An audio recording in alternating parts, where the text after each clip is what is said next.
बिस्मिल्लाहिर्रहमानिर्रहीम, अस्सलाम वालेकुम। आ गए हैं चार होशियार, बहुत मजा, शानदार, बेहतरीन मूड, माहौल और एनालिसिस लेके। और इन चेहरों पे मुस्कुराहट और एक्साइटमेंट देख के यकीनन आप लोग सोच रहे होंगे क्या है आज का शो, जरा अलग होगा सब दिनों से। क्यों? क्योंकि आज का शो होगा अंग्रेजी विच इंग्लिश में शो होने वाला है। Why why why? Because today we have someone very very special on our show. Right now I am mumbling because I am very excited. Let me introduce you. And first of all, I want to say that we are very honored to have him over here on chaarhoshiyar, and it's something like I'm out of words. So let me introduce you. Well, he is a sports journalist and great cricket analyst, and he also writes for ESPN Cricket Info. And by the way, I became his fan when I read his articles on ESPN Cricket Info. And he's also basically he's an Australian writer, and he's also a documentary filmmaker. And currently, right now, he is running his YouTube channel with the name Good Areas with none other than Mr. Jared Kimber. Hello, sir. How are you? I'm very good. How are you guys? Oh, absolutely fine. Absolutely fine. Great. And once again, I want to thank you that you have given us time, and we are honored. We are feeling honored, and we are very excited. And I hope when this shows end, you are going to like it, and we can do more shows in the future. So let me introduce you our team. Myself is Maz, Mohammed Maz. On my right is our Mr. Genius, who has actually prepared all the questions over here. And on the left, or the main brain of the chaarhoshiyar. The brain of the chaarhoshiyar, you can say. Chaarhoshiyar, the name of our channel. And on our left is the guy who was in contact with you, and he deals with all the technical things and all. What about you? You didn't say what do you do? And I am the one who runs the show. They don't accept this, but actually it's me who's running the show. So, where to start from? Well, we have. Where do we begin with? Well, we have prepared some questions, but as Pakistan-England test match is going on, and today we are having you on the show, and luckily after 1,000 days of Pakistan test cricket, we have a good day in a test match. Oh, right now we have 6 England wickets down, and that's what's your take on what's that? your take on that? I was supposed to be commentating India and New Zealand today for TalkSport. So I went in early in London. We were recording out of London, and so it was myself, John Norman, and Gareth Batty ended up watching, the first couple of sessions of New Zealand, of Pakistan, England, because we didn't have anything else to do, right? So I watched a bit of it, and then because it's like you like I had to wake up at like 3 a.m. to go into the city to do all this stuff.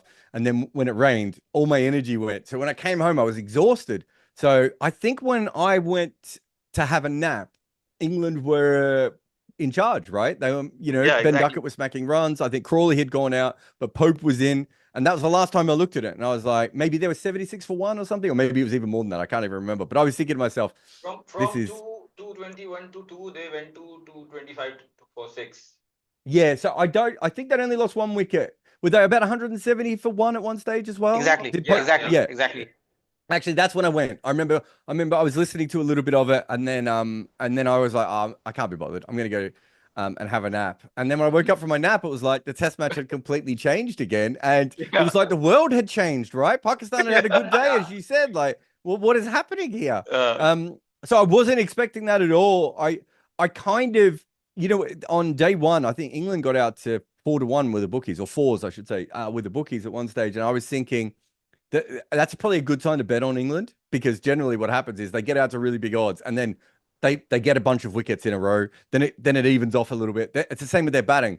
Their batting either comes with bunches of runs or bunches of wickets, right? There's no in between. And when I had my nap, I was thinking to myself, geez, England are massive favourites here. And then I woke up and Pakistan were favourites again. So that's the kind of test match you want to follow, yeah? So that means Pakistan is still unpredictable.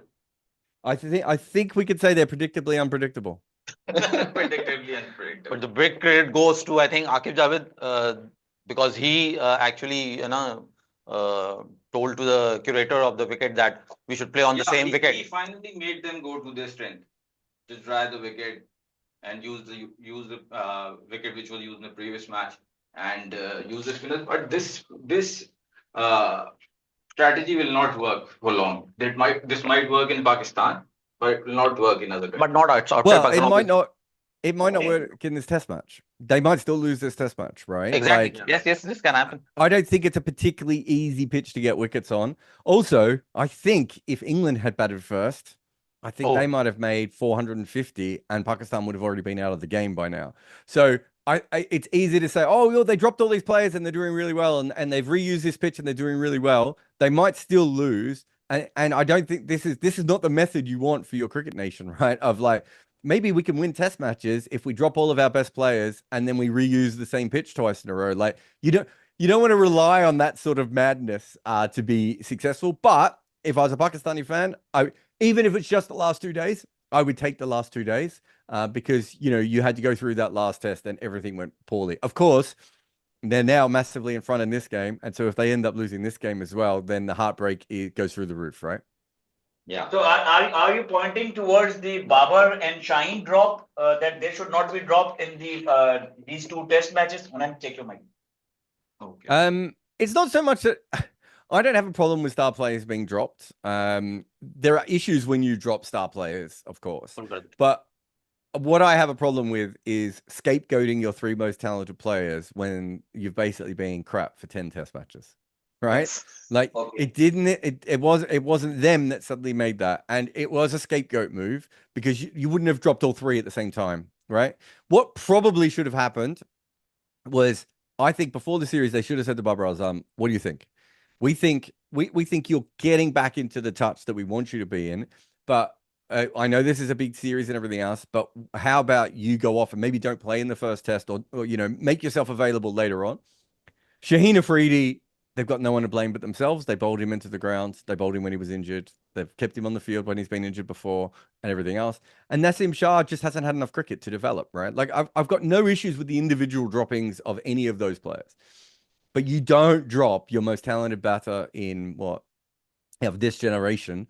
And at one stage, a guy who looked like he was going to be up on that Yunus Khan, Javed Miandad level, you don't just drop him midway through a series. Like India would not do that. Australia would not do that. Ricky Ponting spent about 4 years not making any runs for Australia. The only time he made runs was when Pakistan dropped him and he made a double hundred, right? Like it's the only time he made runs for about 4 years.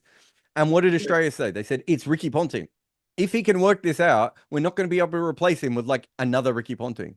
Right? If you drop your most talented player and you bring in your seventh most talented player, the chances are over a long period of time, that seventh most talented player is not going to be better than the person you're doing. And I know he made 100.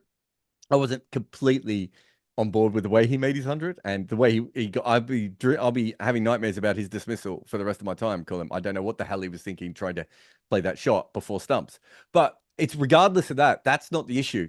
All right. There was always a chance that whoever came in for Babar Azam would make more runs than Babar Azam because he hasn't made any. Right. But the bigger issue is all the players now, every single player in that team thinks that at any stage they can be dropped. Because if you can drop Shaheen Afridi, Babar Azam, and Naseem Shah all together, there is no continuity. There is no professionalism there.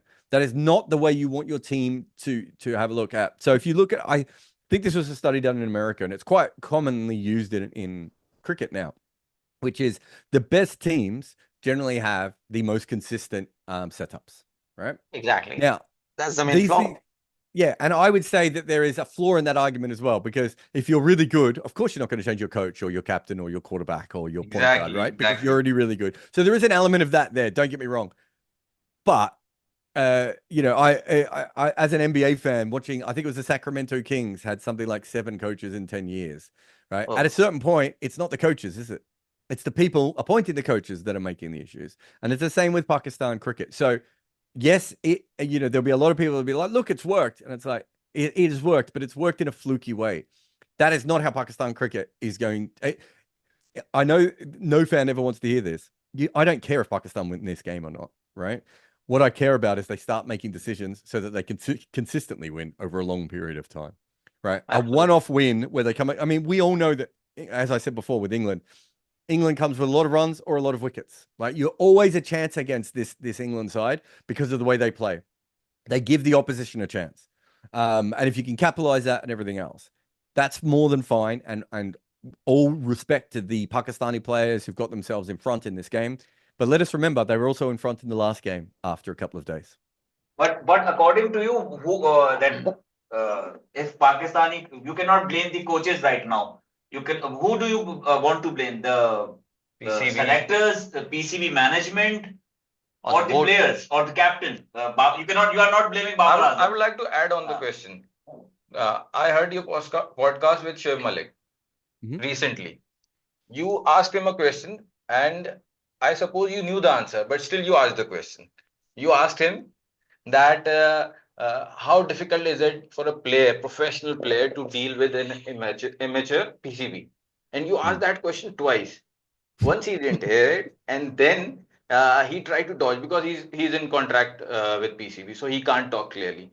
But now I want you to tell the answer which you already knew. I know a few Pakistani players over my time as a journalist. You know, I've got some friends who are Pakistani players, and it's not just Pakistan players as well. Like I have friends who are Sri Lankan players and Bangladesh players and associate players, right? That are professionals and sometimes have to be in amateur situations. Women's cricket is a huge one for this. You know, we've just done a big article on Marizan Kapp that will come out on the website in a couple of days. When she was 14 years old, she was playing senior cricket, but she would get to the nets and the nets weren't set up and she would bowl to a stump on her own, right? And she didn't have a batting coach until she was like 27 or 28, right? So Marizan Kapp is good because she had to be professional in an amateur situation. And what I really want to show Malik to say is, yes, and we're talking about the top, 15 Pakistani players, right? Over the last 15 or 20 years, they've played county cricket. Yunus Khan played Sheffield Shield cricket, right? They've played in franchise leagues around the world. They've had responsibilities and, all these sorts of things that you would expect of professional players. So I've seen Shoaib Malik up close before. We never met until that podcast, but I've seen him up close when I've been working for other franchises and he's been in the same league, right? And I watch him and I go, I can see that's a professional.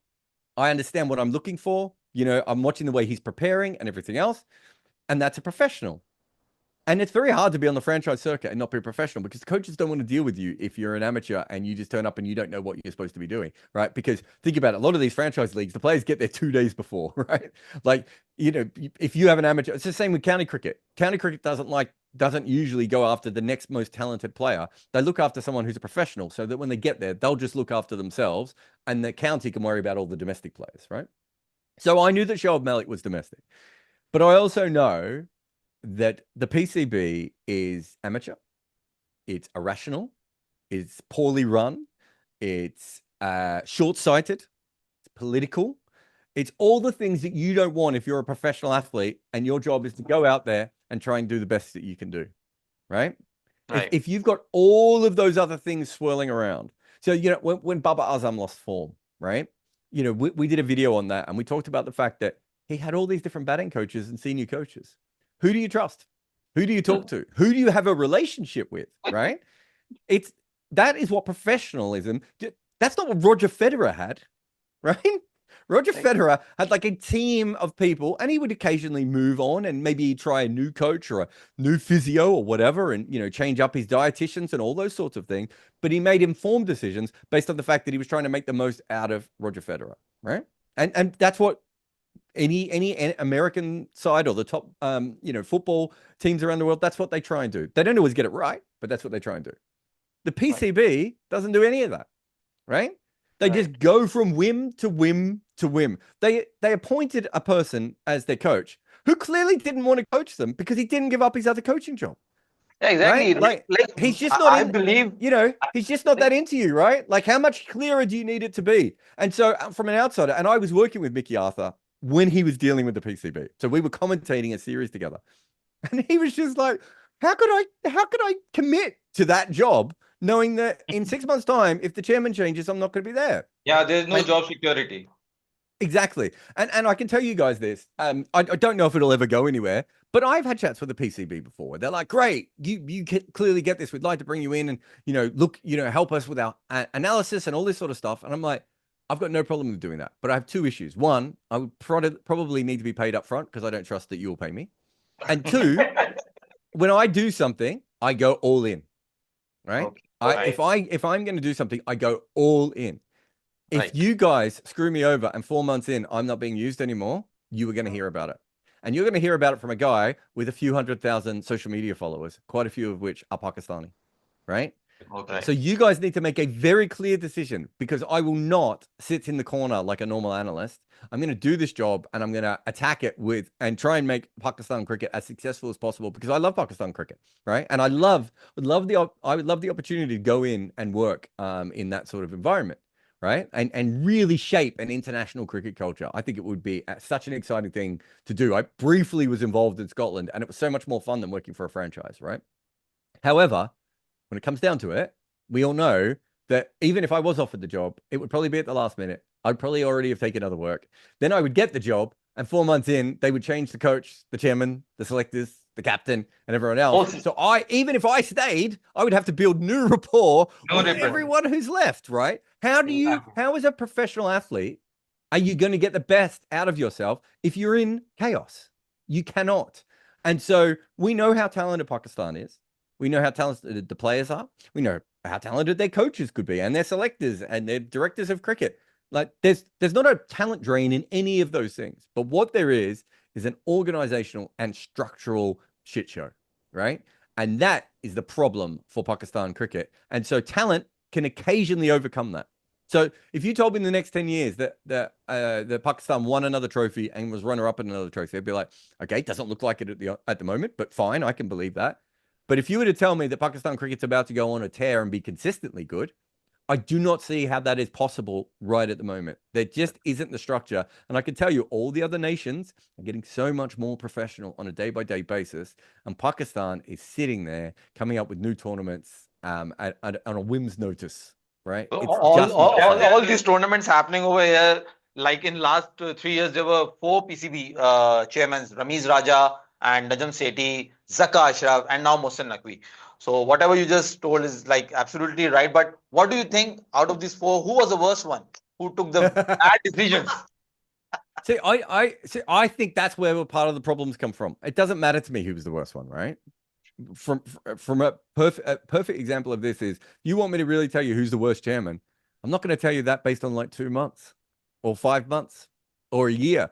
You know, I've got very strong opinions on, you know, the chairmanship of N. Srinivasan and, you know, Edwards and Clark in Australia and Clark in England and these sorts of people that have been in charge of, you know, what's his name? Dave Cameron, the West Indies. I've got a lot of views on Dave Cameron, the West Indies chairman, right?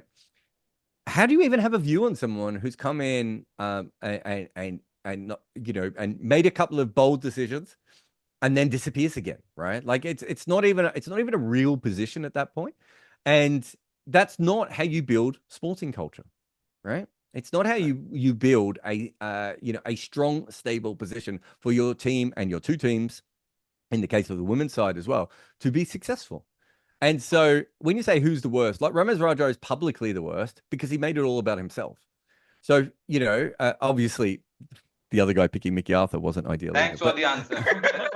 Right? But he's the worst. But at least his intent was good. I told him. Yeah, I would go out on a limb here and say all 4 of them, their intent has been, no one has come in going, I wonder if I can ruin Pakistan cricket, right? Yeah, right. exactly. And that's the same with, I hate so many of the chairmen in international cricket. Like Giles Clark and I, you know, Giles Clark would probably spit if he saw me walk past him, right? But I have no doubt in my mind that what Giles Clark thought he was doing was the best for English cricket, right? Now, I would disagree with that, and I would say he was fundamentally flawed, and I certainly don't agree with the way he did it. The same with Rambo. Rambo didn't go into this going, I can probably take down a whole country here, and I'll be remembered. Like, he wanted to be the savior of Pakistan cricket. But I think it's that complex, and your question, which is part of the issue, right? Of like, everyone is looking for someone to blame or someone to hero worship, right? And it's like, that is not what you should be looking for, right? What you should be looking for is just continuity and professionalism, right? And the last person that you had that brought any continuity and professionalism was Wasim Khan. He was basically chased out of the country, right? By the press and by Rambo, right? Right? Yes. And so what did you have there? Wasim Khan is a very, very what's the best way of putting it? He's an ambitious person. So he's currently the general manager, I want to say, the ICC. I'm sure he's got his eyes on far higher positions than that, right? And I could see how he could rub up some people the wrong way. And he was also an outsider, even though he's obviously of Pakistani heritage. He's an English cricket person, right? But let's just have a look at what he did. Without getting too Mussolini or anything on it, he made the trains run on time, right? That's what Pakistan cricket needs to do. That question that we had before, who do you blame? The captains, the selectors, whatever. I blame the system, right? And that is from, let's be honest, the Prime Minister on down. I blame the entire system for where Pakistan cricket has got. And in the old days, when talent was enough, I don't think it mattered as much because Pakistan had so much natural talent. Talent isn't enough anymore. I would say almost from, I don't know if you guys know the story about Matt Hayden going to India, but Matt Hayden wasn't making any runs for Australia. Everyone in Australia was treating Matt Hayden like, I'm trying to think, like he was Imam al-Haq. Actually, like he was worse than Imam al-Haq. Like people were openly mocking Matt Hayden as the biggest bust in Australian cricket, right? Okay. Matt Hayden calls up Cricket Australia and he goes, you've got a tour to India soon for India A. I'd like to go, for Australia A. I think it was that. It might have even been under 25s tournament. It was something quite interesting. Anyway, he said, I want to go. That's one of my big issues. I think I've worked out the seam bowling stuff, but I need to work out spin because if I can't play spin, I'm never going to be able to be of any use to this team. And obviously, he grew up in Queensland where like they literally, spinners are illegal up there, right? So, he wasn't used to that kind of bowling. He goes off on this tour and he works out how to play spin. A couple of years later, he's back in the Australian team. He makes all those runs against India, and everyone's like, oh, Matthew Hayden, what a brilliant player of spin. That is when, for me, cricket changes, right? When you are starting to send players off for specific things that they can improve on and get better as a professional so that one day you might be able to use them again. That is a huge step forward. And it probably takes 20 years from there for it to happen all around the world, right? Like, other countries are still catching up to that method. But once Australia do that, look at what India A and India under-19s did under Rahul Dravid, right? Exactly the same kind of thing. Rahul Dravid, he basically coached them and said, we are coaching you in a way so that you can play for the Indian team. We're not coaching you so you get better for cricket. This is the role that you're going to need to play in India, and we're going to do this. And we're going to take you here, and we're going to take you here, and we're going to give you advice, and we're going to keep a whole bunch of youthful players around and upskill you all so that when India needs you, we can call on you. Look at England. McCullum says, this is the kind of cricket we are going to play. Him and Ben Stokes tell everyone in county cricket, this is how we play cricket. You all know what you need to do if you want to play for England now. All right. Sorry if you don't fit into that. If you're a blocker or if you're an 80-mile-an-hour wobbly bowler, right? You're no longer in our use. This is what we are looking for. Everyone in English cricket knows what they're doing. And when a Lions tour happens, they will take players on Lions tours who don't even have much experience, but specifically because they know in a couple of years they're going to be touring that country again. And that spinner or that batter or that wicketkeeper might be at England level by that stage. That is what Pakistan is going up against. And Pakistan can't even decide what one of the 24 roles they want Mohammad Hafiz to do. How do you compete with that, right? Mohammad Hafiz has had more jobs, than I did in my teenage years. And I tell you what, I had a lot of jobs. And one more name you are forgetting, Wahab Riaz. I almost mentioned him as well. I don't know if I think Mohammad Hafiz has had one extra job than Wahab Riaz. But I haven't. We need a whiteboard here to put all their jobs up. Then we would run out of ink in the whiteboard pens. So the real problem, actually, which Jared is pointing, is like it's not inside the team. It's outside the team. They are looking for quick fixes, especially in Test cricket. Quick fixes are not the solution. But the problem, which you are referring to, the chairman changes and everything changes, the selection and coaching staff changes. But the real problem, if you start from the top, it triggers from the political interference. So it's a long way to go to get corrected. To get it exactly, corrected. And it's Pakistan's probably the most famous version of this, but Sri Lanka's having similar issues, right, and has for a long period of time as well. They're probably just of recent times, maybe not being quite as hectic as Pakistan, but if you go back in the last 10 years, I would say that Sri Lanka's been as hectic, if not more hectic, than Pakistan. And look what happened to their cricket. Right, we still know there's talented players playing in Sri Lanka, but they couldn't even get a T20 tournament up. Right, They had a T20 tournament planned in 2012. It disappeared, and they just never replaced it. Right, and so a whole generation of Sri Lankan cricketers didn't develop in the same way that everyone else did because as we talked about before, Shoaib Malik and Muhammad Hafiz and all these Wahab Riaz, those players played around the world in franchise cricket. Well, the Sri Lankans weren't playing in franchise cricket outside of a couple of key guys because no one knew who they were because there wasn't a domestic tournament to have a look at, right? So it isn't a Pakistan only issue. There are certainly other cricket boards that have their problems. You know, the Australian, the Indian, and the English cricket boards have many other issues that they need to overcome as well. But when it comes to professional structures, I think those players know, for instance, I think the vast majority of cricketers in the world from a major board know that they're going to get paid on time, right? Pakistan cricket isn't broke. That's just a cash on hand issue, right? It is, how unprofessional can you be if you're not even paying your own players? Like, you know, we're worried about Babar Azam being dropped. How about worrying about him paying his mortgage?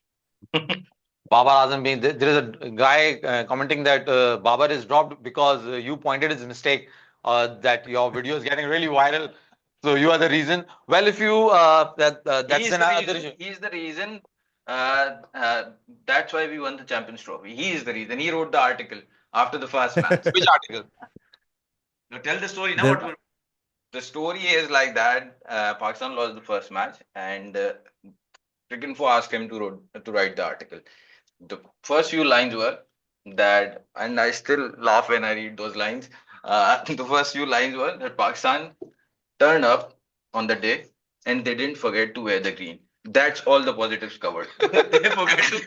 You know what? I don't remember my articles very much, but I remember writing that one so clearly. I was just so pissed off with how unprofessional and lackluster they were in that game. And I know that that was read by people in the Pakistan team, right? Like, and I think if I remember, the last line I wrote on that was playing Pakistan at the moment is like having a bye.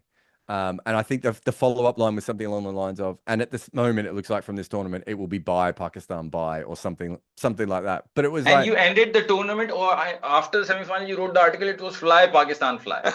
Yeah, exactly. So I bring it all back. I'm happy to reuse all my best material. But yeah, you know, it's, you know, I grew up in Australia, obviously, and the first international cricket team that I kind of liked outside of Australia. In fact, if we're being really honest, I love Victorian cricket and then Pakistan cricket and then Australian cricket, probably third, if we're being deadly honest, in the order of my childhood. But, you know, Pakistan cricket really opened me up. You know, it's a big part of the reason I'm here now. Like, it allowed me to see another culture and understand, like, Australian cricket is brilliant, obviously, but it's so one-dimensional. Like, I don't know if you guys know, but New Zealand cricketers always laugh at kind of how stupid Australian cricket is. So like, this is the only way we'll ever play. And in New Zealand, they're like, well, if you didn't just have really talented players, you'd have to learn and play other styles, but you don't have to. And so seeing Pakistan play, and you know, Mushtaq Ahmed was a huge hero of mine, and Imran Khan and Wasim Akram and Inzi and all those sorts of those players as they came through, really opened me up to overseas cricket. And from there, I got into sort of the Indian side, and you know, eventually it would be, you know, Sri Lanka and you know, all these, and New Zealand and all these different teams. But it comes through that, and so there is a fan element when I'm writing about Pakistan that I don't have. I'm not a fan of English cricket. I don't care all that much about English cricket, other than the fact that I live in England, right? You know, I don't want it to disappear because that would really affect my job. But but you know, I don't care that much about England. I care about individual players and, you know, individual coaches and people I know. But Pakistan cricket, there is a part of me. And so when I see that game against India in that Champions Trophy, it was about as poor, and I remember it so clearly now, it was about as poor a performance as I've ever seen a major team play. And considering they won that tournament, you know, it tells you how much was going wrong at that stage. But it's also, them winning that tournament is the worst thing for Pakistan, right? Because around that same period, and it might have been just after, I wrote a piece, I think it was for Dawn. I don't know, does Dawn still exist? But back in those days, Dawn used to exist. Yeah, and so I wrote a piece for Dawn where I essentially said, it doesn't matter who the captain is, it doesn't matter who the selectors is, it doesn't matter who the coach is, right? That is all. That is an issue for when you are getting things right. What matters for Pakistan at the moment is that every 15-year-old kid who is athletic and shows some talent in cricket learns how to field, learns how to throw, learns how to be in the right position, learns how to run between wickets, learns how to read a pitch, right? because so many Pakistan players have a freak talent. Like I always think of Rahat Ali as this, right? Rahat Ali could bowl what 85 mile an hour. He was reasonably tall, left arm bowler. He got to international cricket based on that one skill set. He wasn't accurate. He couldn't really swing the ball all that much. He When couldn't the ball field. stopped swinging, all he could do was bowl wide.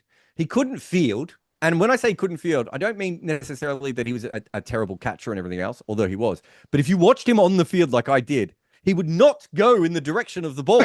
Like he wasn't following the path of the ball. And it wasn't. Mohammed Irfan is another guy I saw do that. I You would had a watch them in perfect- the field. You had a perfect example with Imran Tahir. How Pakistan cricket is. Yep. So Imran Tahir is my favorite story in Pakistan cricket because the first time I saw him play was, I think it was 2008, and I was in England. He's playing for Hampshire. And when he caught the ball, or when he tried to catch the ball, I should say, it looked like a penguin trying to catch a ball. Like he had no physical dexterity. He, like he looked like Phil Tufnell if Phil Tufnell had been drunk out on the cricket field. Like just horrendous fielding athleticism. He didn't understand what he was doing. And then what? 6, 7, you're watching him. The ball goes up in the air. He turns, he follows it, and he runs back with the flight, and he takes a perfect catch. And you're like, wait a minute. Imran Tahir can field now. And then over the years, he got better and better at fielding. Better and better.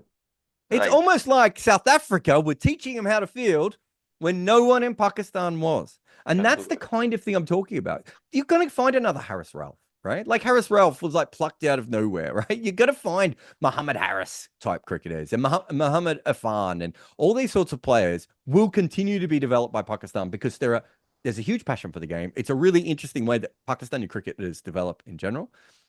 That's fine. The missing link is when they get to the top level, do they know how to run between the wickets correctly? Do they understand how to bowl cross seam, right? Have they been coached up correctly? In that podcast with Shoaib Malik, me and Shoaib, I think, would disagree with a lot of things. But listen to one of the things he said. We have to teach them how to eat. These are professional cricketers. How do they not know how to eat?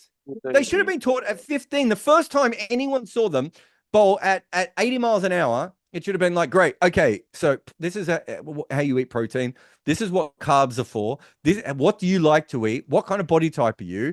Let's work through it. If you're a 26-year-old professional, Shoaib Malik should not be telling you how to eat, right? This is what And New Zealand does in They are not age group groomed. cricket. Groomed Yeah. very They well. keep all the data and they You teach are, them. basically, this is all goes towards the management, right? You are basically focusing on the management. There is the management flaw is making the Pakistan team downfall. Do you want to know what the biggest issue is? And it goes back to something that we asked before. But you're right, it is the management. But it is specifically Wasim Akram that is the issue here. Right? Okay, Oh, that's Wasim the Akram. you are saying. the secret is coming out now. Listen. Listen Yeah, to yeah. this. Okay. Wasim Akram basically goes from tape ball cricket to international cricket. Yeah? Okay. Yes. He can bat. He's a brilliant athlete, a natural athlete, I would say. Mm. He's not just left arm, but he's fast. He's not just fast at left arm, but he's accurate. He's not just fast, but left arm, but accurate, but he can swing it both ways. Most left arm bowlers can never swing the ball both ways. They don't even know how. It's not even part of what left armers learn. And yet Wasim Akram basically comes from holding a rubber ball in his hand to being one of the most complete left arm bowler in the history of the game, right? Alan Davidson maybe was slightly better, but Alan Davidson had one ball. He just bowled it perfectly. Wasim Akram has all these different skills that Alan Davidson doesn't have, right? And no one else does, right? Left arm bowlers have never had this before, right? There is this idea in Pakistan that you'll be continually be able to find Wasim Akrams, right? And we know that talent is out there. No one is denying that there isn't another Wasim Akram out there, right? But the idea that he's going to come into that system and be the freak athlete and to be the complete package is nonsense, right? Steve Smith I think we would all admit that Steve Smith is a freakish natural cricketer. If Steve Smith didn't play cricket, he probably would have been a great tennis player. He would have been a French Open type tennis player, like Leighton Hewitt. He would have been that sort of level of tennis player, right?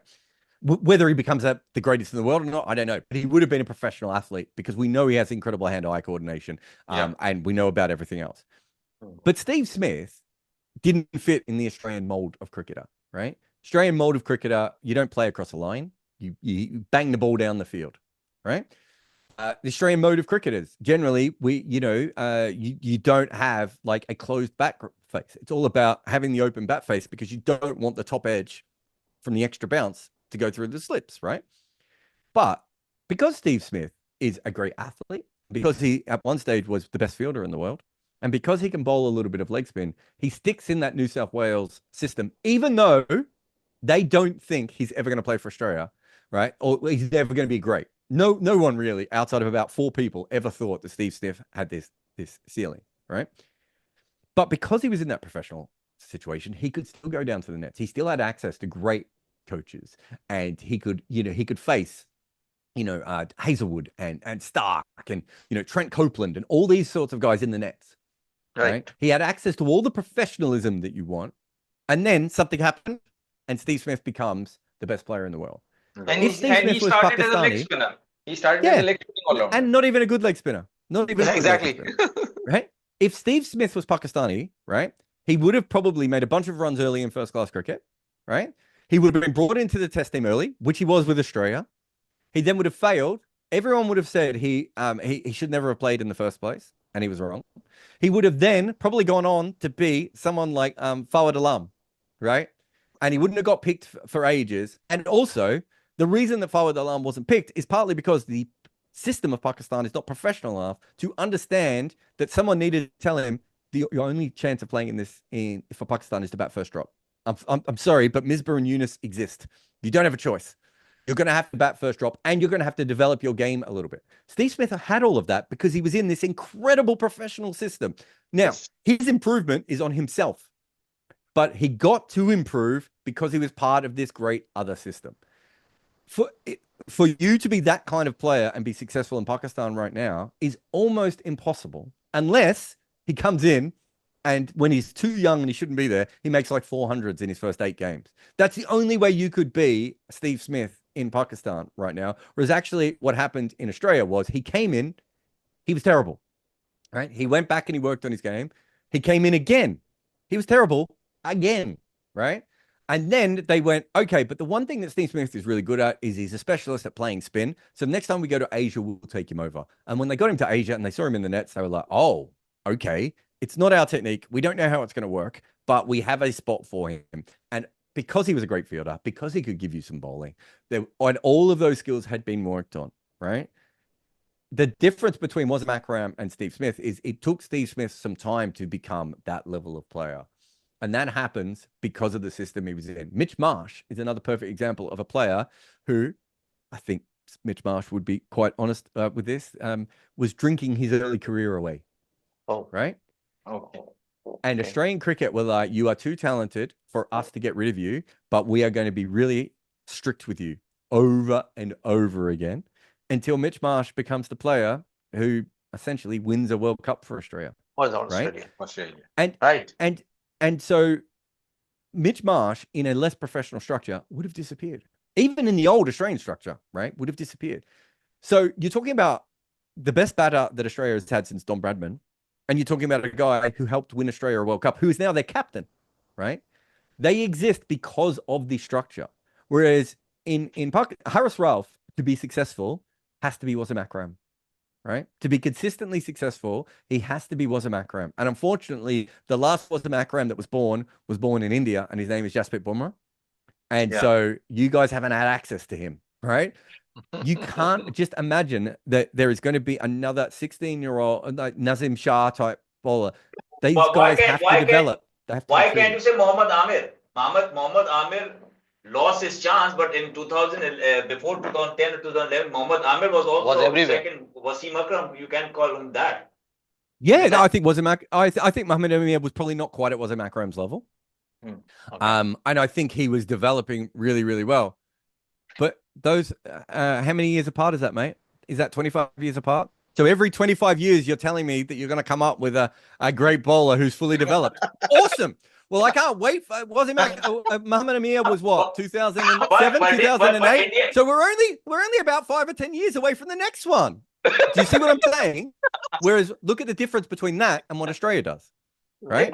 Australia is trying to maximize each player's talent potential.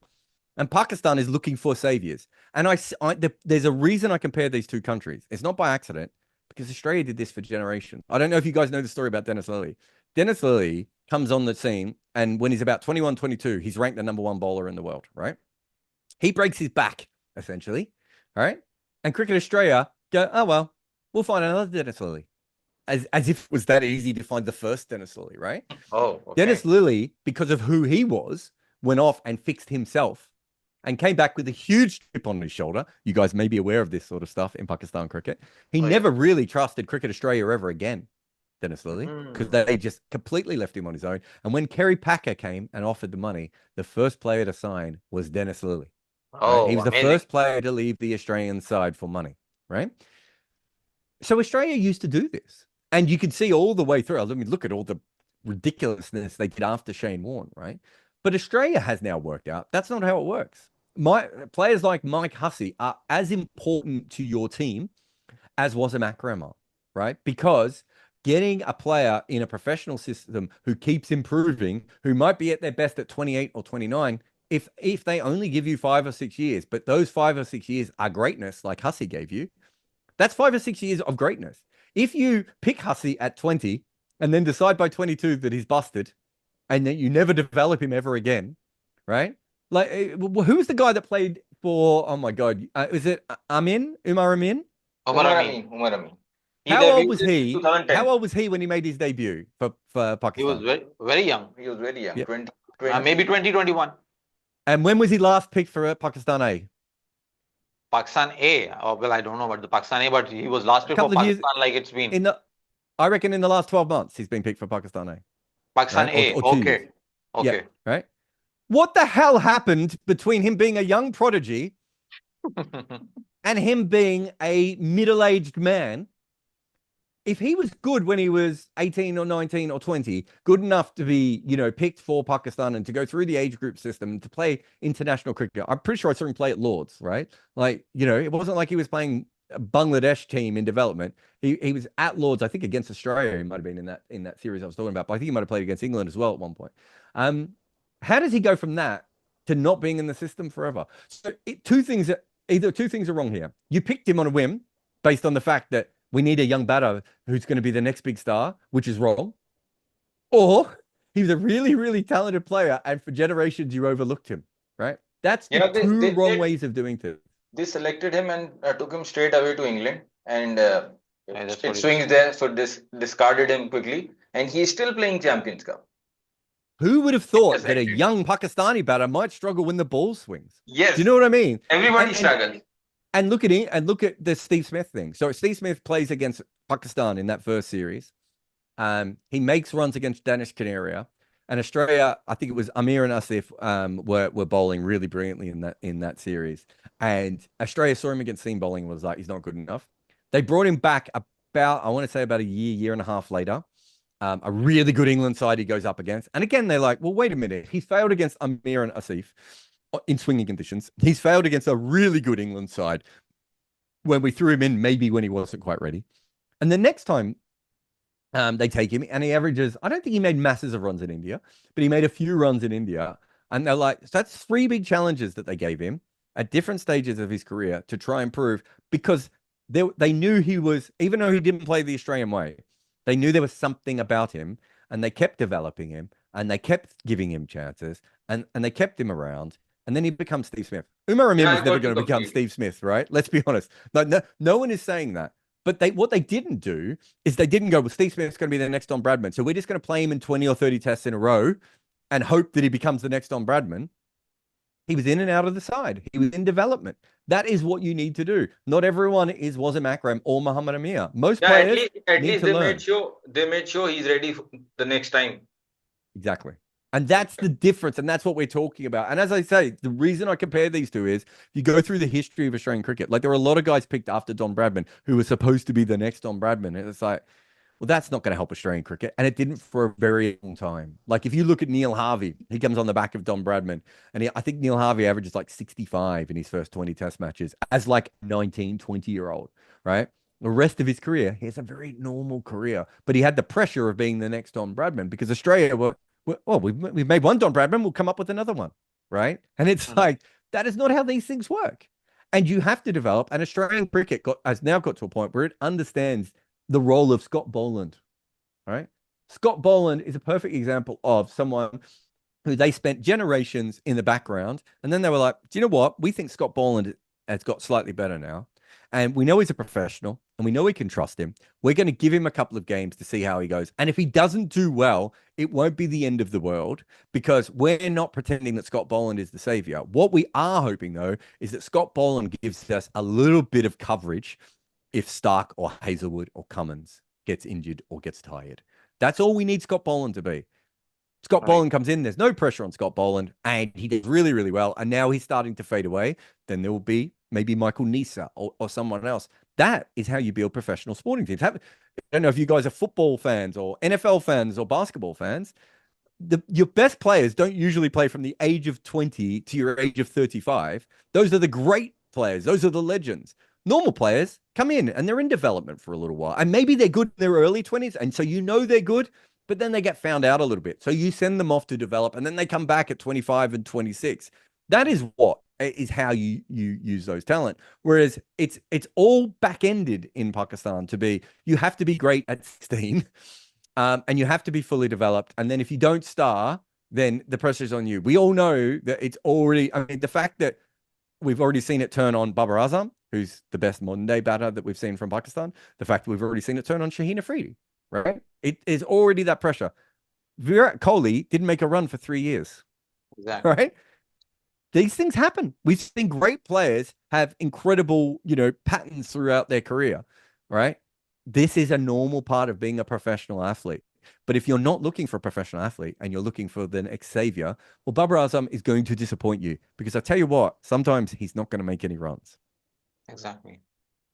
Yeah, basically they are focused on quick fixes and not looking for the long run. As you said, Maz, you said yesterday that Babar Azam made for no runs for 2 years. And if you calculate those test matches for 5 months, we didn't play any test matches. Then 6 months, we didn't play any test matches. But in the picture, in the stats, you said 2 years he haven't played any runs. He haven't made runs. And for that, you dropped him. Exactly. And I think that's a perfect example of, that sort of, we're losing. So whose fault is it? Right. And you asked that question at the front. When you said, it's captains, the coaches, the selectors, whatever, everyone's looking for fault. The fault with Pakistan cricket is quite clearly in the structure of Pakistan cricket. And it comes from the magic of Wasim Akram or the 92 Corner Tigers team, right? Or the 2017 Champions Trophy team, right? We know that Pakistan can do all that sort of stuff. But we've forgotten that Pakistan cricket at its absolute best was probably in the 1980s when they were a consistent side, home and away, had a lot of role players. Go back and have a look at that team. There's a couple of big stars.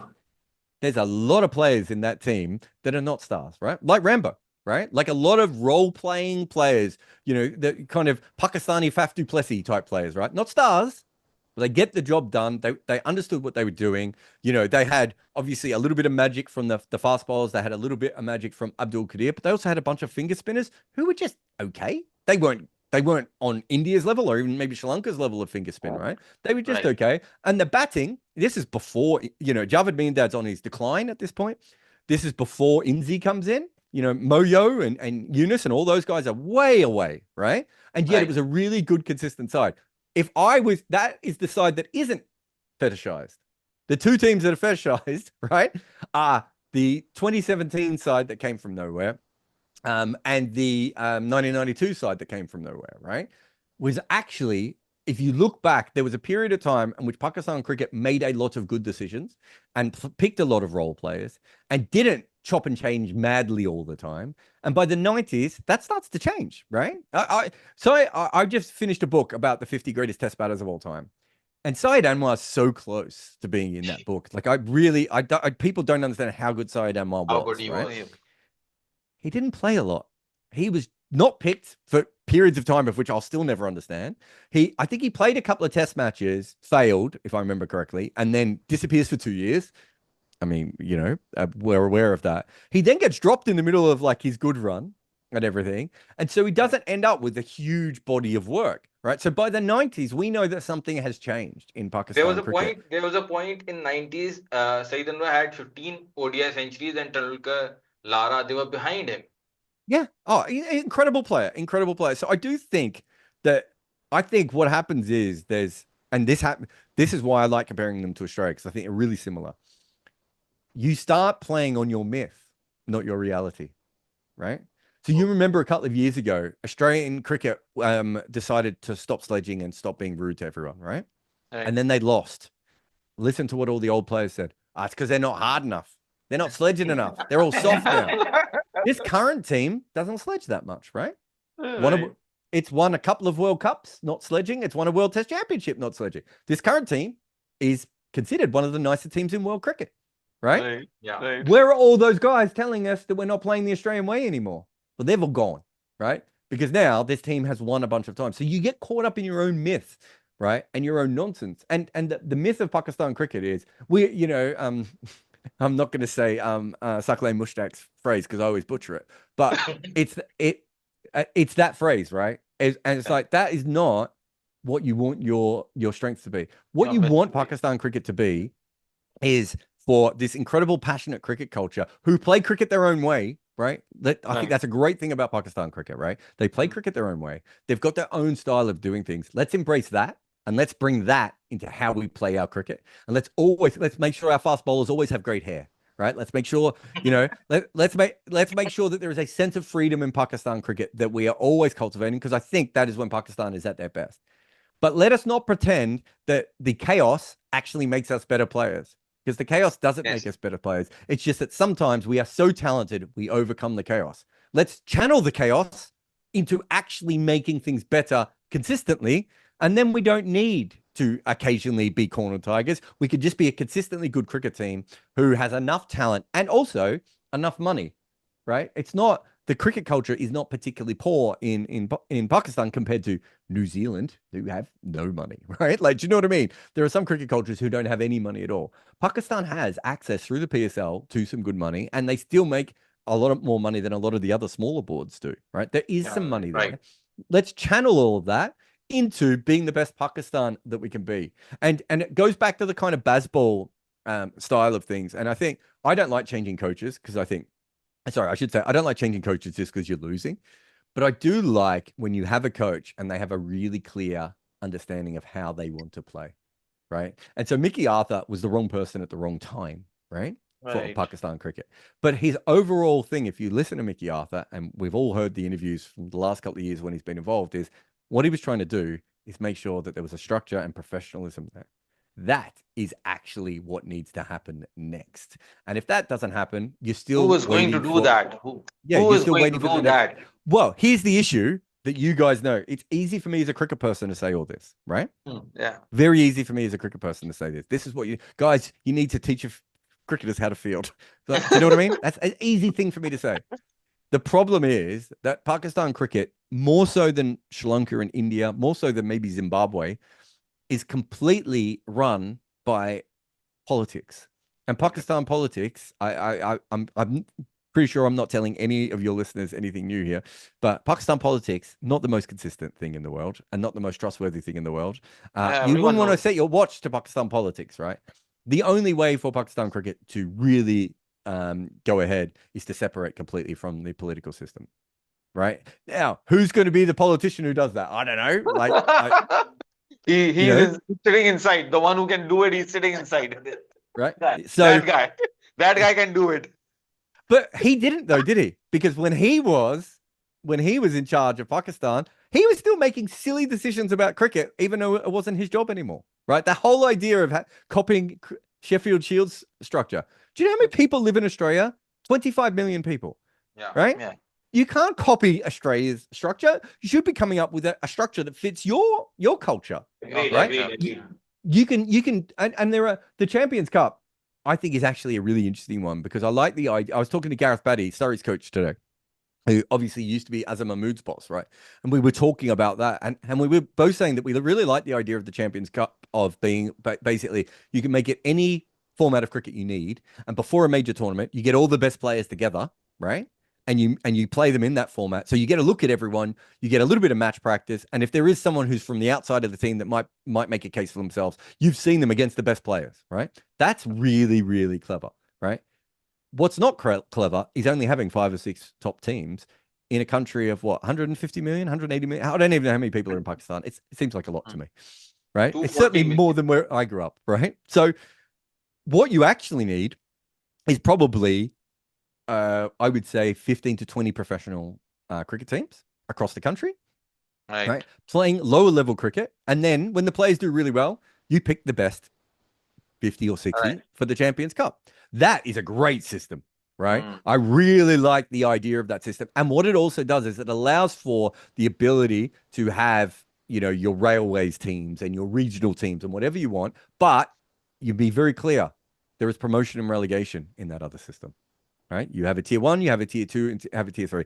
The railways don't get to keep a team at the top level if their team isn't any good, which means that all of those teams have to professionalize themselves to stay relevant, right? So you've got the players fighting for this Champions Cup, and then the Pakistan team and everything else. That if I talk to 50 people in Pakistan cricket, like about 45 of them would be like, yeah, that makes sense, right? They might come up with tweaks, they might come up with their own version of it and everything else. No one doesn't understand kind of what has to happen, right? But how does that happen? As we just said, right? I mean, what time is it? It's 6:55 p.m. in the UK at the moment. So Pakistan's probably due a new chairman. You know what I mean? Let me ask you a question. You are saying Champions Cup, there should be more teams. But tell me one thing, if we are blaming Not more teams. Not more teams. Was it 4 or 5 teams that had in the Champions Cup? Yes, we had 4 to 5 teams. Five teams. 5 teams. Yep. No, that's a perfect amount. I love that. That's a really good, because what you're doing then is you are putting all your most talented. So you know that you've got, let's say, 400 professional players in the country, right? Okay. And we know that these players do really well against each other at the lower levels. Great. Now we want to see them at the top level against each other. The best players from each of those regional teams end up in the Champions Cup, and you get a good idea. So instead of Fawad Alam making runs in the middle of nowhere and no selectors ever going and bothering to watch, they don't have a choice now. If Fawad Alam is making runs, they see him, and they see him against the best bowlers. Now they can make an informed decision. They might still decide they don't want him, but they can make that decision informed.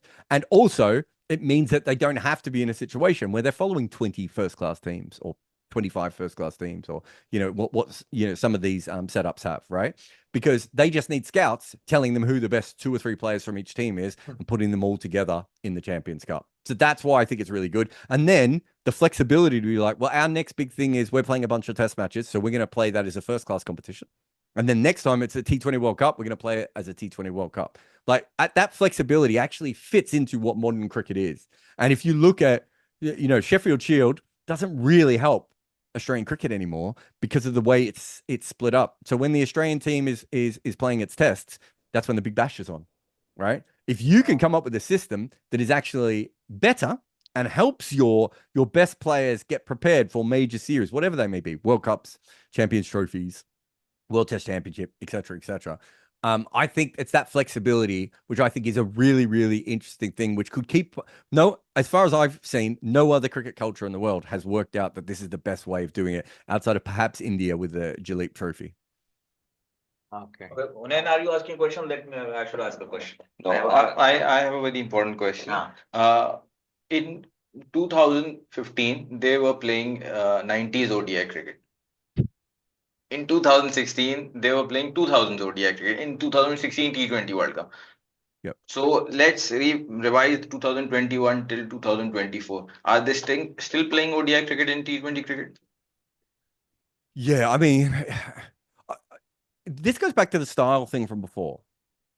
You know that period where Pakistan won a bunch of limited overs games in T20 cricket. So unfortunately for them, it was in between World Cups, and then they got Marcus Stoinis and Matthew Wade in the one World Cup that they probably should have won. And then the next time they went up against a better team, right? And maybe Shaheen's knee caused that issue, but I still think England were a slightly better team in that situation. But that period of cricket, they didn't really play modern T20 cricket. What they did do, though, is understand exactly what they were trying to do when they went out on that field. So the batters were trying to get par or 10% above par, and the bowlers were aiming for wickets and keeping pressure on all the way through the game. That goes back to what we were saying before about coaching, right? Of like understanding what you are trying to do. and playing in that way to your strengths. I think if you go back to that team and you tell them to try and just score as many runs as they can, they probably fail a lot more. And if you tell their bowlers to be maybe slightly more conservative, it wouldn't have worked. That was a blueprint that worked very well for that team. But yes, it was old-fashioned. It was still the way that they were playing. The way that they were playing in that period from 2016 to 2021 was probably very similar to how Pakistan ODI teams used to play in the 90s, right? Like it was, we'll get as many runs as we'll get par runs consistently, and then Wasim and Waqar and Afridi and Mushtaq Ahmed or whoever it may be, Shoaib Akhtar will clean up and we'll get enough wickets. The problem with that is that you are putting a lot of pressure on your bowlers being gods. Yes. So it's this, right? It's the savior thing that we were talking about before. That is why I asked that question, because in that World Cup, everybody was winning chasing. Yeah. So they had to go above par. So yeah, and they were a bit unlucky too, weren't they, with the toss? And you made the video about Stoinis that he played a shot and Asif Ali was 10 yards inside the rope and the ball went above him. Those were the tactical blunders, and then the Hassan Ali catch and the Shine over. Those were the things which were the real reason. But I think they lost that match in the first part, in the first 10 overs. In the power play, they were 48. And in the next 4 overs, they just get Babar and Rizwan. They were playing. They took 23 runs. So after 10 overs, I think if you look at it, that World Cup, so Australia were a shambles in that World Cup. So Mitchell Marsh was dropped during that World Cup because he wasn't supposed to bat at first drop, and then he made a bunch of runs beforehand. They put him in at first drop. They were really confused about how to play T20 cricket, Australia, right? And what they did was essentially, if you look at those last 2 games, they just went, we're not playing good cricket, so we're going to swing really hard. And so if you think about it now, it's kind of what Travis Head and what Abhishek Sharma and what modern T20 cricket has become, right? Is that uber attacking version. Now, as I said, Australia did it by accident. And England were doing elements of it, although England were a little bit more structured than Australia were. So Pakistan is playing their version of cricket, which had worked for them, right? They'd won a lot of T20 games, series, right? As I said, I still think they should have won that tournament. They were really unlucky not to win that tournament. And they'd done everything right. But the truth is that they probably went up against an Australia who had changed the way that T20 cricket was going to be played, certainly by Australia. And now everyone does that, right? And that's the new method. So but the thing is, when you are only trying to win the game on one side of the ball, you put a lot of pressure on yourself. And as you said, their bowlers were always going to have to bowl with the dewy ball, right? And one more wicket and they still win that game. Like they really completely bossed that game in many ways. But your point is true. They didn't push Australia as hard as they could, which meant that when Australia collapsed, it didn't actually take that long for Stoinis and Wade to catch up, right? And there were some blunders by Babar because it was his first stint of captaincy. We have to discuss that as well. Yeah, no, they were. But I mean, I think that's a normal thing. And also you got to understand that once you get Stoinis and Wade going that hard at you, right? And the ball is wet, you can be MS Dhoni. And it can be very hard to pull those sorts of things back, right? You're right. Tactically, I don't think they were perfect at that point. But you could make an argument that they still, for 75% of that game, dominated the game and they lost, right? And they lost because Australia maximized 10 overs and Pakistan never maximized any of their overs, right? And that's what it comes down to, is if you are putting all your eggs in the basket of Shaheen Afridi is going to take 3 wickets early on and, Hassan Ali is going to be unplayable and our spinners will take... When that works, you win. And when it doesn't, you might be under par. And that's what we kind of have seen from that style before. And then the other issue is I've got no problem with that style while it's working. Like I've done lots of podcasts about this before. The other issue is when their fast bowlers stopped taking as many wickets and when Shadab Khan's groin went and when they didn't have a good second spinner, they kept playing the same way. You can't do that. That doesn't make any sense. That would be like the Golden State Warriors. Steph Curry retires and Klay Thompson gets traded and everyone else and Kevin Durant doesn't play for them anymore, right? And they just put 3 random guys on and go, can you guys shoot 43 threes attempts per game? So you're not going to hit those threes, are you? If you just put 3 random people out there, you need to work to your team. And needed to be a flexibility. And I would say that as good as Pakistan was in that era, I don't think they had a great amount of flexible thinking. And again, that probably goes back to, I think Babar is that kind of a person. I'm not slating him here or anything, but I think that is Babar Azam's personality, right? He's like, I do this and it works, and I'm going to keep doing this, and that's why he's had trouble in his form dip, because he's not like a Steve Smith, right? Every year, Steve Smith be like, oh, I really, I've had to change my batting again, and everyone else will be like, have you? You averaged 70 last year. He's like, yeah, but could have averaged 75, right? There's different thinking with those sorts of players. So I do think there was a rigidness with Pakistan, but I also understand it. It was working. And realistically, if you played back those 2 World Cups again in a row, they'd probably win one of them, right? And that's the truth. Like that, it's the same. And I said the exact same thing about India. When India kept losing, the Indian fans were losing their minds. And I was like, if you played back all of these World Cups again, India would have actually won a couple. Like sometimes shit.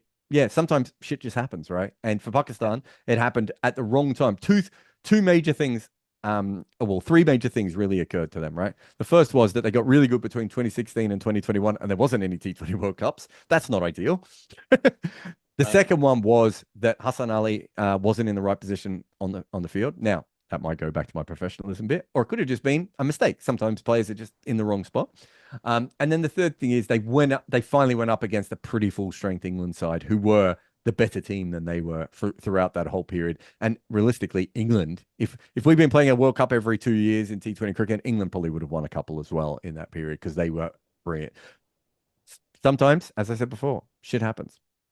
Yeah. Okay, if we are talking about T20 cricket and World Cup, T20 World Cup, I would like to ask a question on that. In T20 World Cup 24, one of your shows, you predicted watch out players for Pakistan were Shaheen Afridi, Naseem Shah, and Iftikhar. So, how do you rate them after the World Cup? And a very important part of that show was your surprise player to watch out for was Azam Khan. How can you select Azam Khan being on his physique? You cannot select him. You were talking about the fielding in the 2000, which World Cup? 2015. All the World Cups. And now you are watch out player is Azam Khan, we cannot cover him in any position. Wicket-keeping. Okay. So let me talk about Azam Khan. What would you say that? So let me talk about Azam Khan for a minute. You don't need 11 great fielding athletes in a cricket team. And if you had 11 great fielding athletes, you'd probably be shit, right? You need different things.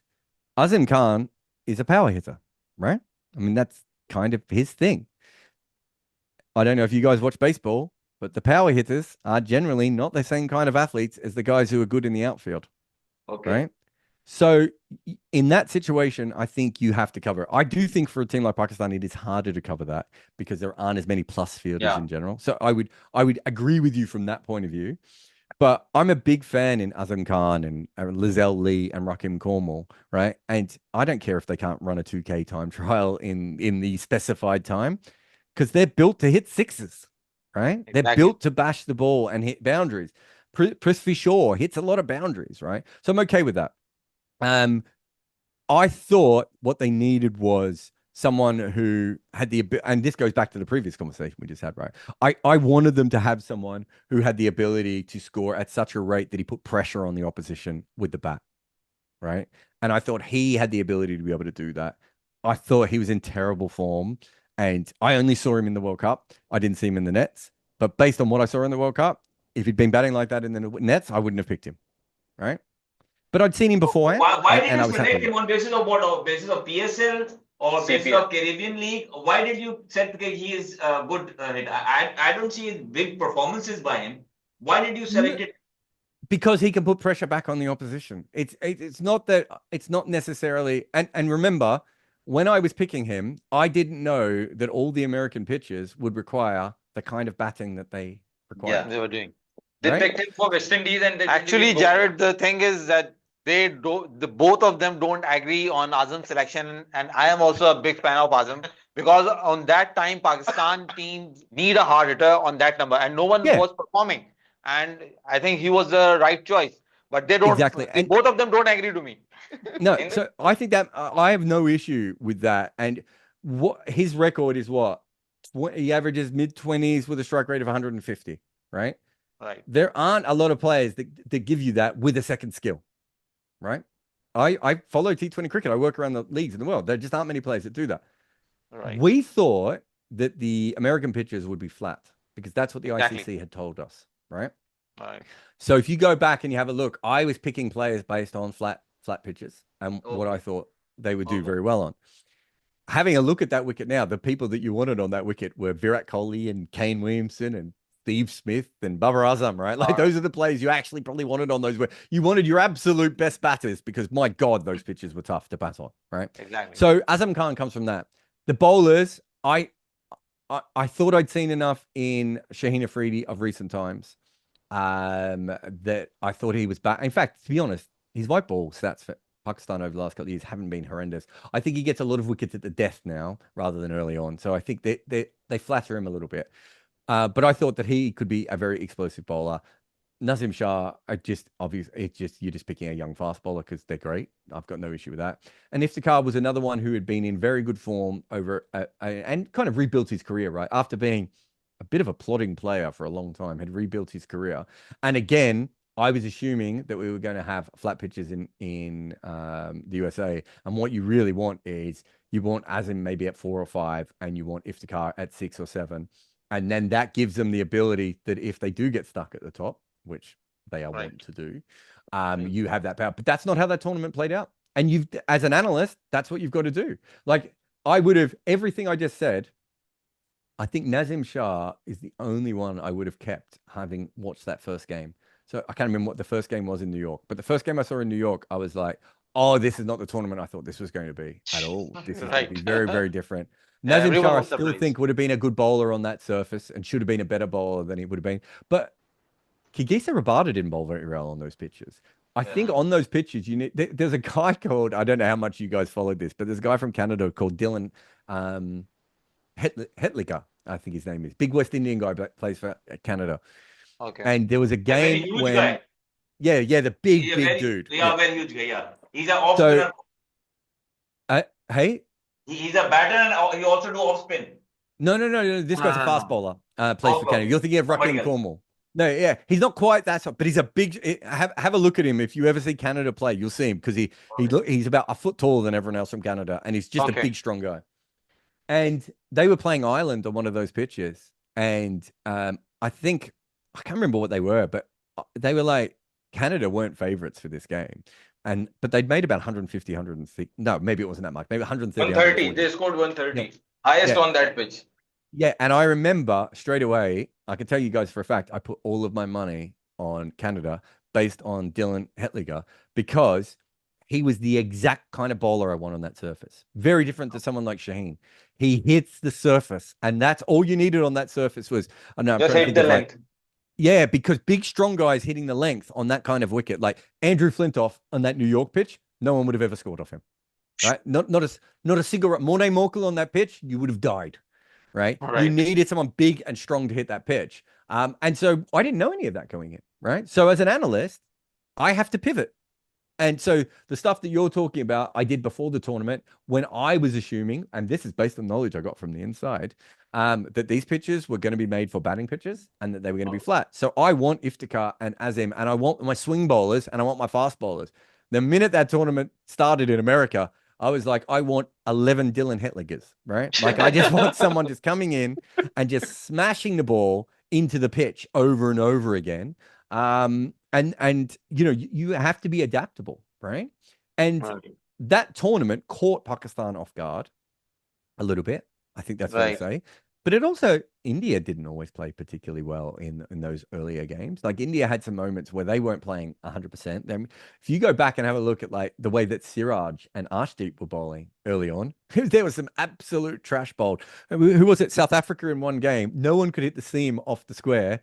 And they like suddenly bring Maharaj on. And you're like, what are you doing? Just get your big men to hit the pitch. So it took everyone some time to understand that. And so again, that is what professionalism is, right? We've got to this tournament and we are planning to play a bunch of big hitters. Actually, we can't play them until we get to maybe Barbados now, right? And to get to Barbados, we're going to have to tell our bowlers to bowl a different length. We're going to have to tell our bowlers to come up with different theories on how they're going to play, right? Perfect example of this is Muhammad Amir in the game against in the Super Over, right?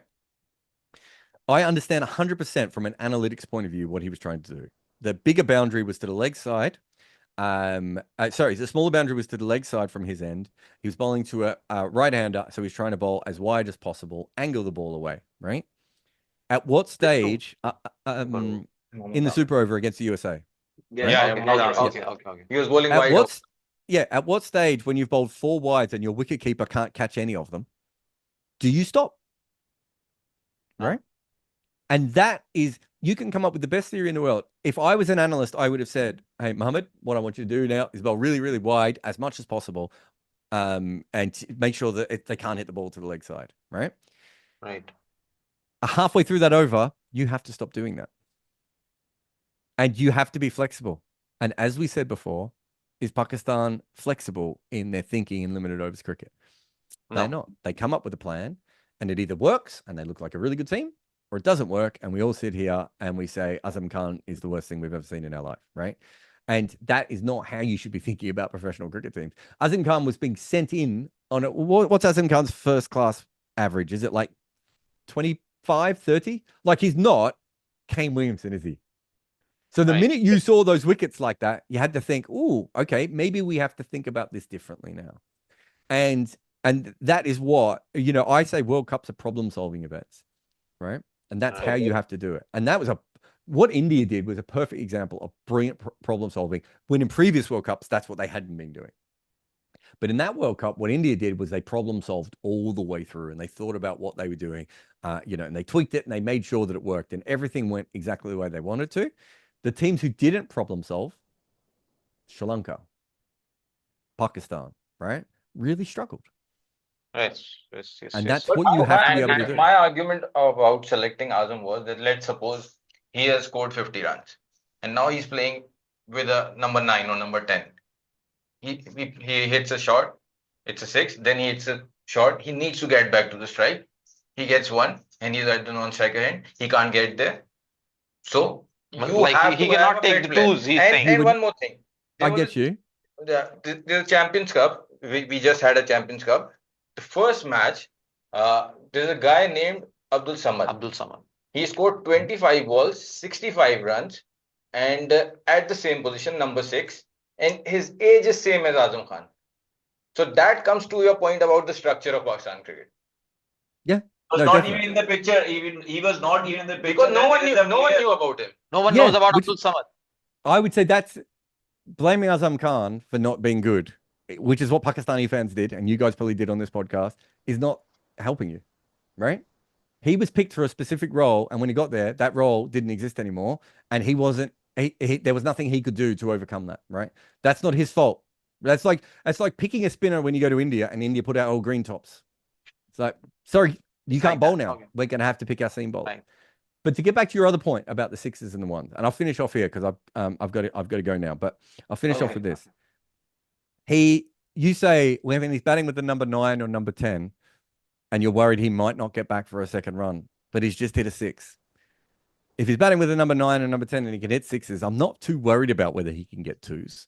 And the other thing I would say is, I would never pick a player based on how they're going to bat with a number 9 and number 10 in a T20 game, because the average number 7, I think, faces 7 balls per match or 9 balls per match in a T20 game.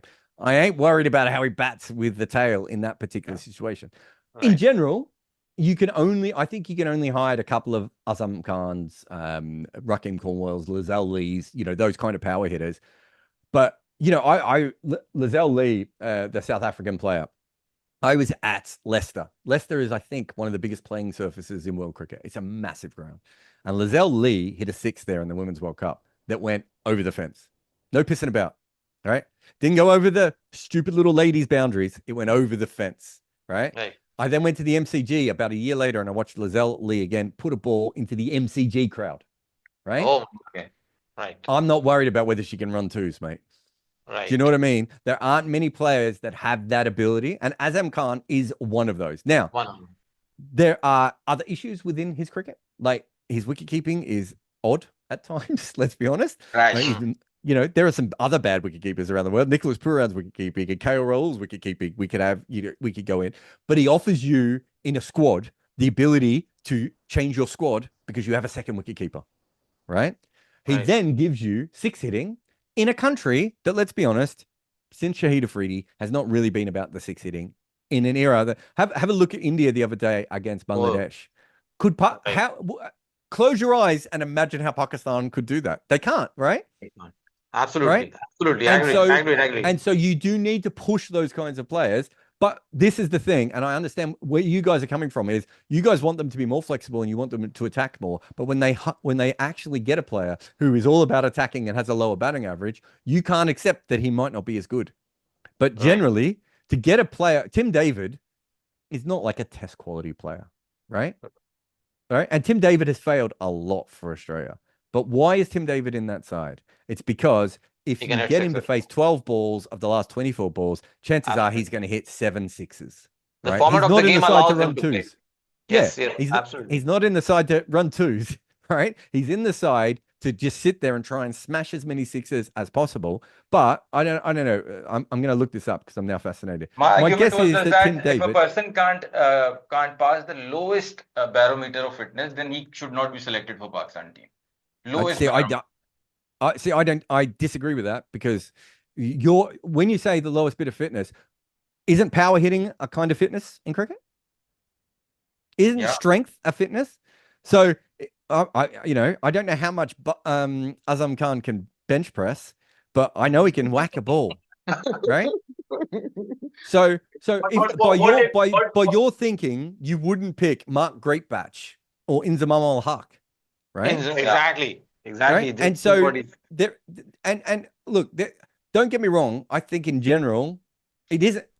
I would never blame Baba. No, I'm going to say Baba Azam Khan. I'd never blame Azam Khan for being unfit because, as we just found out, 25 and 26-year-olds and 28-year-olds in Pakistan cricket don't know what to eat. Right? If we're listening to Shoaib Malik, they don't know what to eat. So we can't blame a 25-year-old professional, right? If he's in that situation. Now, I think we would all say, look, your dad was a cricketer and your uncle was a cricketer and you should at least understand what you need to do. But we also understand that there's different body types and everything else. In general, Pakistan cricket should be trying to get it so that there aren't players who are like that. Or if they are big like him, you want them to be big like him in a Ben Dunk way, right? Ben Dunk is a big dude, right? But he also moves around the field quite well. Those two things are not mutually exclusive. And then Rakeem Cornwall can't move, right? Like he's just not able to move because of the size of him. But Rakeem Cornwall is has brilliant hands, right? So again, you're still maximizing other parts of it. But when you come to six hitters, I really think that, in that kind of situation, you need to be realistic about what you're talking about, which is if you want someone who regularly whacks sixes, chances are they may not be the same kind of athlete who can regularly steal twos. Like AB de Villiers and Glenn Maxwell and Joss Butler are some kinds of players. Chris Gale couldn't run a two, right? He didn't have the hamstrings to run a two. You would almost cry if he had to run a two. So are we really saying then at that point that you're not going to pick him, right? And I don't think we really mean that, right? And so what you really want to do is get yourself into the situation so that the next Azam Khan, when he comes through, has all the information and all the help and all the support he needs to make sure that he is in the right situation. But we also have to understand that cricketers have always come in different sizes, and that if their athleticism is different. So I'll go back to Rakeem Cornwall again. Just for my final point. Rakeem Cornwall almost quit cricket to go and play in the NFL. I don't know if you guys know this. He was asked to try out in the NFL, right? So are we really saying he's a terrible athlete? When another professional sport saw him at the age of 26 and said, come over, we think we can make you into an NFL player. He's not a terrible athlete. He's not a good mover, but he's not a terrible athlete. And we need to understand what the difference is. And I can tell you guys this. I used to weigh 50 kilograms more than I do now. And when I was a big boy, I hit a lot of sixes, and these days it takes me 2 hits to hit a six. Right? Do you know what I mean? That And your bowling exercise action behind it. resembles Mushtaq Ahmed, I believe. Well, it used to. Then I broke my arm in 6 places. Now it probably doesn't. Now it doesn't resemble any human being. But yes. So I'm aware that bigger sizes and that weight. I mean, it's all about physics, right? That power behind the ball really does help. So do you really want a team that everyone can run a 2 but only makes par? You don't want that team. You just told me you don't want that team. Exactly. You and Mars won that point. Thank you for this debate, Jared. At least they won't argue with me now. Can we have one last question? It's about Babar. On Babar and Azam. Yes, Shadab. only one Quick, thing. very quick. I've got to go. Okay. Babar, do you think Babar gave a longer rope to Shadab as a spinner, especially in ODI cricket? You just made a video on Shadab that he's a T20 spinner. He played 8 matches against India. We just play them in World Cups and Asia Cups. He played 8 ODI matches against India and he has got 5 wickets. No problem. Ish Sodhi, Adil Rashid also have similar sort of stats. But out of those 5 wickets, the 4 of those wickets were in Champions Trophy and 2018 Asia Cup. In the last 6 years, he's just got 1 wicket against India.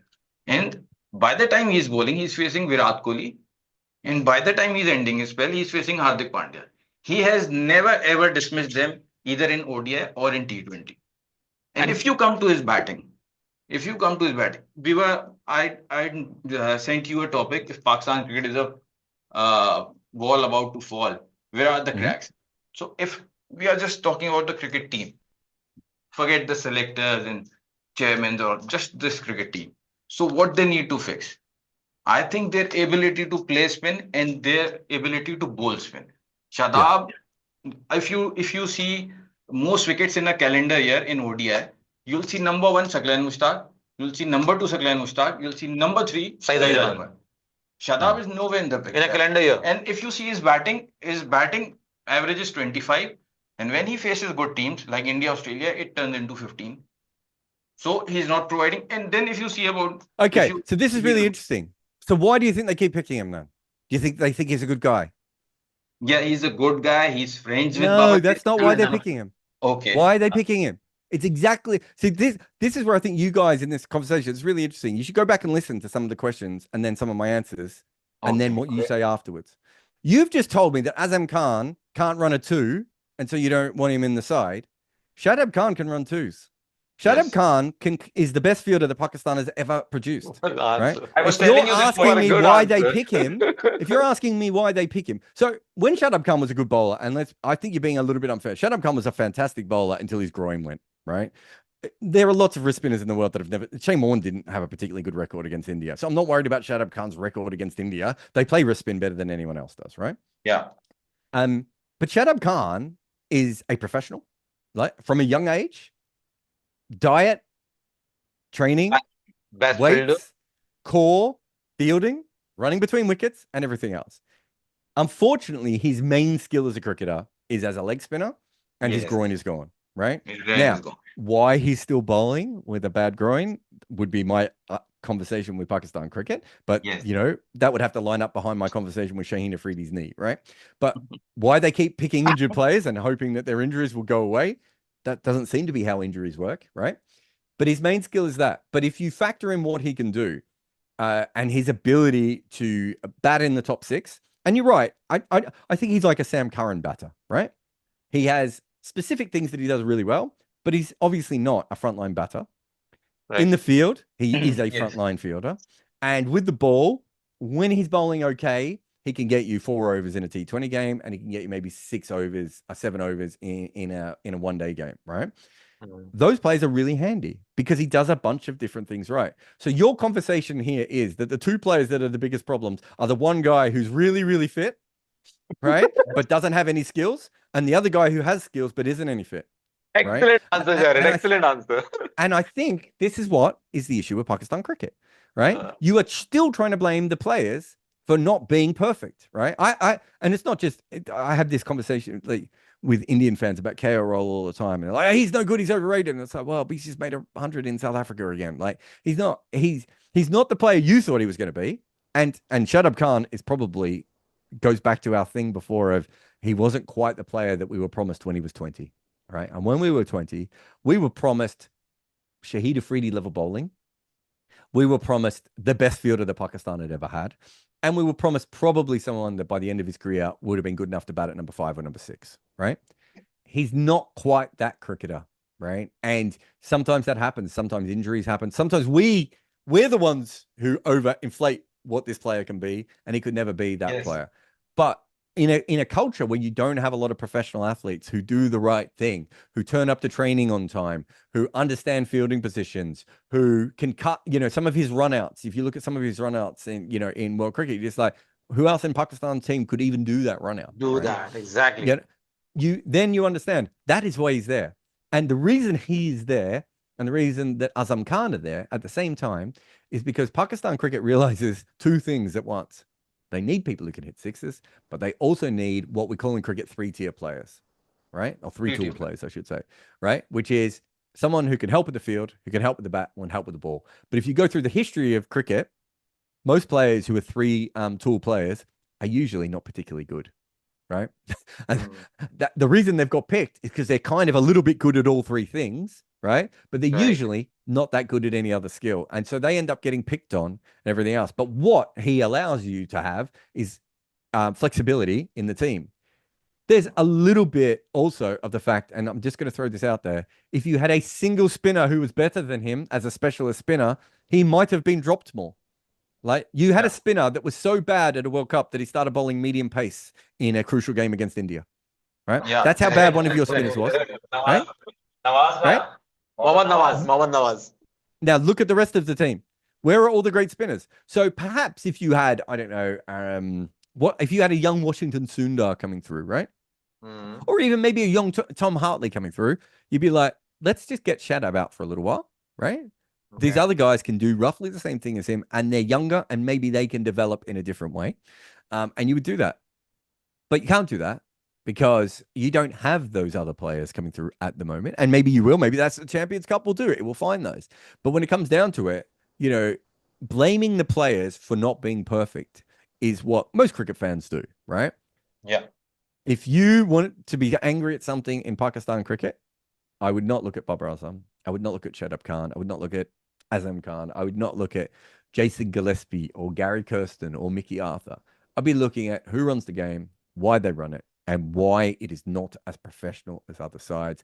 And if you don't fix that, you guys can spend, and look, it's great for podcasts to moan about players, right? Let we all do it. But when it comes down to it, the things that need to be fixed is not Shadab Khan's groin. It's the person who kept saying Shadab Khan should keep playing, while quite clearly he has the groin of an 80-year-old woman who has broken her hip. Absolutely. There's not much to discuss, but hopefully we'll meet again. No worries. I've got to head off, guys, but absolute pleasure being on with you. And you can it is honor for us, and thank you very much for this much time and sharing all the knowledge with us. It was all coming like you were showering your knowledge on us, and each and every answer was just perfect. And thank you. Next time we'll do it in Urdu, right? Oh, sure. Can you? Yeah, I only know one word. Benchod. I don't know what that means, so you guys will have to tell me. That is Ben Stokes. Ben Stokes. That is Ben. Oh, Ben Stokes. Sorry, did I say Ben Stokes? Yeah, that's what I meant. Yeah. Sorry if I said that out loud. All right, guys, have a good one. Bye. Thank you. हमारा show आप लोग बाद में and कर दो। अच्छा जी, तो ये रहा वो यहाँ आकर वो बड़ा बम फाड़ के गए जयरन भैया। यार वो सब बहुत अच्छा लगा था, और भाई और ऐसा लग रहा है कि हाँ करो वो बोले ऐसा लग रहा है कि भाई ये शो जो है ना, जिसपे इतनी मेहनत हुई थी, ये शायद ये मुझे अब ऐसा लग रहा है मेरे लिए ऑर्गेनाइज हुआ है। मतलब ये जो दो बंदे बैठ के उससे आजम खान और ये बंदा शदाब के पीछे पड़े रहते थे, जैरेड जी ने बड़े जबरदस्त जवाब दिए। देखो नॉलेज यार फैसल, और आप जो है ना, आप इस वक्त उसकी फेवर में चलेंगे, आप मान चुके थे हमारी बातें, आपको जवाब मिल गया था हमारी बात। नहीं मैं तो अटका रहता था भाई आजम खान के ऊपर, मगर ये लोग तुम ये हो, तुम पता ही नहीं है, फिटनेस लेवल ही नहीं है, फलाना नहीं है, ढुमकाना नहीं है। देखिए हम हैं क्रिकेट एंथुसियास्ट, वो जो बंदा जो हमारे साथ था ना, वो क्रिकेट एनालिस्ट है, तो उसको जवाब देना आता होगा। आपकी बात का पॉइंट मैंने सवाल इसलिए रखा क्योंकि जो डिसाइड चीज नहीं हो पा रही थी, आपको ये समझना चाहिए कि यहाँ से जो मेरी आवाज आती है ना, वो बिल्कुल क्रिकेट की सही होती है, वो नॉलेज बिल्कुल सही होती है। वो वाला था वो मैं बोलने मौका नहीं मिला। मैं बोला धोनी ने जो बात कही थी, धोनी वाला पॉइंट था कि आपको मैं फील्डर जो है वीक नहीं खिला सकता। हाँ एग्जैक्टली, वो मैं पॉइंट देने वाला तो भाई वो तेरा टैलेंट होना चाहिए ना, आपके पास लग गया। टूल है। देखो उसके जवाब से लग गया, वो कह रहा है सबके पास सेम स्किल्स नहीं हो सकते। Exactly. वो उसने टूल कहा जो 3 टियर वाले प्लेयर्स होते हैं, 2 हाँ। टियर वाले प्लेयर्स होते हैं, वो ज्यादा परफॉर्म नहीं किए तो वो हिस्ट्री होती है। मास भाई बहुत खुश बहुत- हैं। मैं तो बहुत खुश हूँ भाई, आपको मुबारक। Thank you and I love you brother. Jared को बुलाया इसलिए मास भाई उर्दू में नहीं बता हुआ। जो बात इनको उर्दू में समझ में नहीं आई, शायद अंग्रेजी में समझ में आ जाए, क्योंकि अंग्रेज बैठे हुए बात कर रहे थे। आप सबसे कुछ क्या जा रहे हैं हम फॉरेन? यार अब तो रिलैक्स हुए, जैरेड ने फंसा के रखा हुआ था बातों में, इतना हम सुन रहे थे। 1.5 घंटे से ऑनलाइन है। 1.5 घंटे से यार, मगर अगर थोड़ी सी बात कर लें जैरेड बड़ी की, बात है, हमने 45 मिनट्स की बात की थी और वो 1.5 घंटे पे ले गए, और उनसे हमने वादा नहीं लिया उनसे कि भाई आपने आना है अगली दफा भी, और वो तो ये सब बात अपना करेंगे। अपना ज्ञान आपने देना है।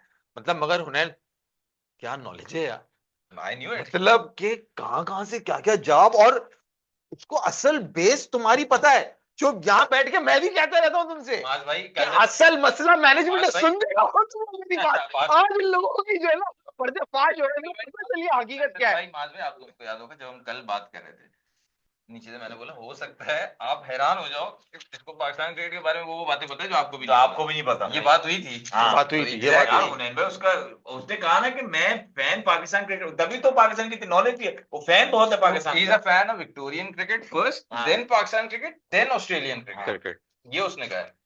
ऐसा ही है, ऐसा ही है। तो भाई बड़ा मजा आया, मैंने तो जैरेड भैया की बातें सुन के बहुत एंजॉय किया। आज के शो से जो लोग खुश होंगे ना, हाँ वो होंगे सबसे ज्यादा माज भाई। सही है। फिर हो गई, फिर क्या कह रहे? 7 बार 7 साल हो गई, कसम खुदा की 7 साल हो गई।